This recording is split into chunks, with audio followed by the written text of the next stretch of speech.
Panguva inoyi vakuona kwakaita sana majairus vanozivikanwa kunzi they try by all means kuexposa corruption inenge ichiitika aiwa munyika yezimbabwe, especially in the ruling party ZANU-PF. Panguva inoyi otaura pamusoro pechitiko chichaitika next month apo unoonekwa kuti the ZIM first lady vachange vachienda kuunited kingdom.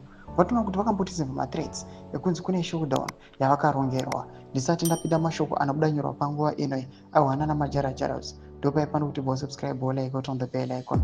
Timina paendo pake anoposta mapictures yamuri kuona buda nyora achiti next month the first lady Auxilia Mnangagwa fly to UK to attend Flare Summit. Auxilia is on the Global Magnitsky Act, and in the past she had to send her daughter-in-law there to represent her in the US where she is banned. Auxilia is involved in gold cartels and sheer corruption.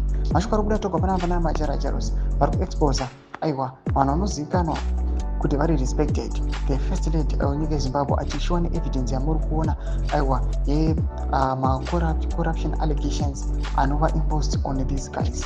Vanouya zvekare achiposta this picture ramukuona rakanzi Flare Summit World Class Speakers, First Ladies of Africa, Impact and Resilience. Learn from the most influential people in our industry. Vanoposta mafirst ladies amuri kuona, but panguva inoyi anouya vachicriticize vachiti how can people learn from you yet these guys vane maallegations zvinhu zvakasiyana-siyana zvakashata kana zvinokondemowa kana zviti expected zvakaita sana corruption.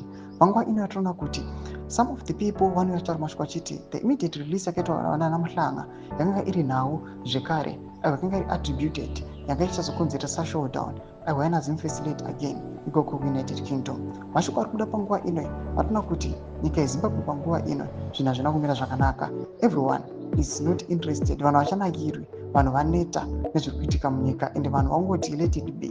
Todzia mafunguro enyu motodipa pamusoro pechiitiko chipinda comment section medu. Subscribe or like and turn on the bell icon.